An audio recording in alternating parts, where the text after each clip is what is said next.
Welcome back, everyone, to Snacks and Naps, the show where we try to understand human traditions, even when they involve hats, high expectations, and very unclear rules. I'm Chase. And I'm Chloe, and I must say, I'm already intrigued by your tone, Chase. You sound like you've recently encountered something that has thoroughly scrambled your internal compass. I have. It's called a birthday, apparently. I've spent the last 3 hours watching humans run around with colorful paper, tape, and I have so many questions that my ears are actually tired from tilting. Ah, yes, the birthday, a very human concept. It involves a level of social stamina that most species find biologically impossible. Well, I assumed you have some insight. You usually have a file in your brain for bizarre human behaviors. I do, yes, and the birthday file is quite thick. Please proceed with your confusion.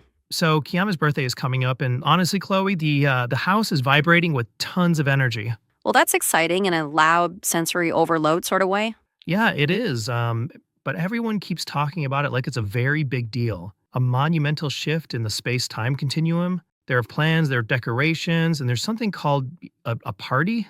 Yes, humans tend to escalate birthdays into full scale events. They can't just acknowledge the day, they have to, manufacture a spectacle. Yes, but that's the thing. I don't fully understand what we're actually celebrating. Did she win an award? Did she finally learn where the hidden treats are kept? No, Chase, you're celebrating the day she arrived. She arrived, like on the front porch in a delivery box? Well, metaphorically, yes.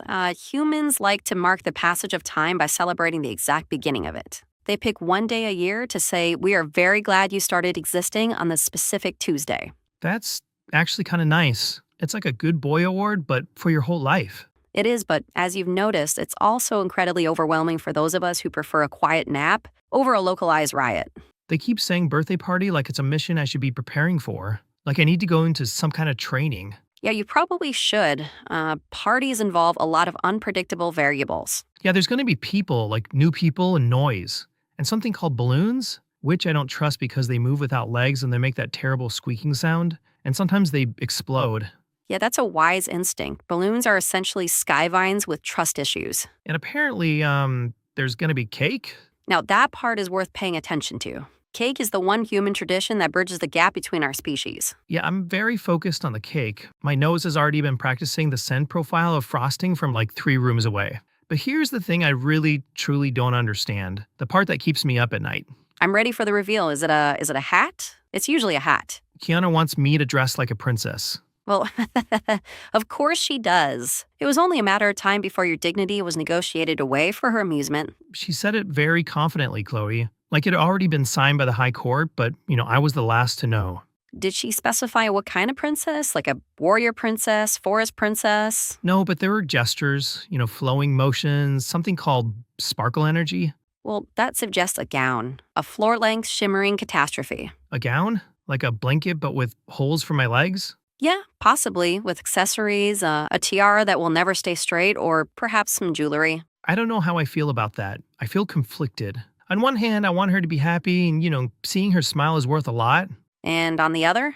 I have serious questions about my mobility. What if I need to run? What if there's a cake-related emergency and I need to act quickly, but, I tripped up on my own gown? Yeah, you'll need to plan your movements accordingly. Also, I need to get her a gift. That's a rule, right? Like, everyone brings a box? Yes, that's actually part of the tradition. The exchange of objects is to prove that you care about that person. But what do I even get her? I don't have a wallet, Chloe. I have a squeaky hedgehog. Well, what is she like? Well, everything, really. Small things, big things, loud things, quiet things. Things that were not toys 5 minutes ago, like a wooden spoon or a cardboard box, but are now her most prized possessions.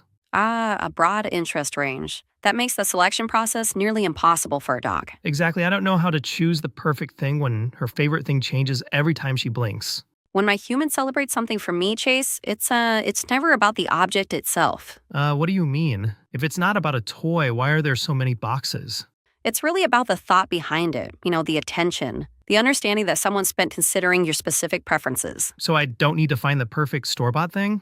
No, you need to find something that reminds you of her. Something that says, I know you, and you are totally awesome. Wait. Stop everything. Have you had a birthday? I have, yeah. It was surprisingly thoughtful for a human endeavor. Tell me everything. Was there a gown? Was there sparkle energy? Oh, absolutely not. There was a new blanket, very soft, very intentionally chosen just for me. That sounds nice. Simple. It was placed in my favorite spot without disrupting the rest of the environment. They understood that I value my furniture placement. There was also treats, not, an excessive noisy pile, but just enough to feel special. A balanced celebration. Exactly. It was tailored.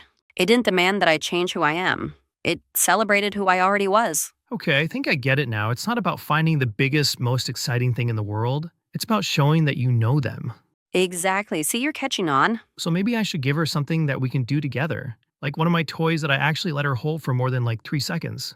Well, that's significant for a dog of your toy possessive nature. Or maybe I stay really close to her all day, like a shadow, but with more tail wagging.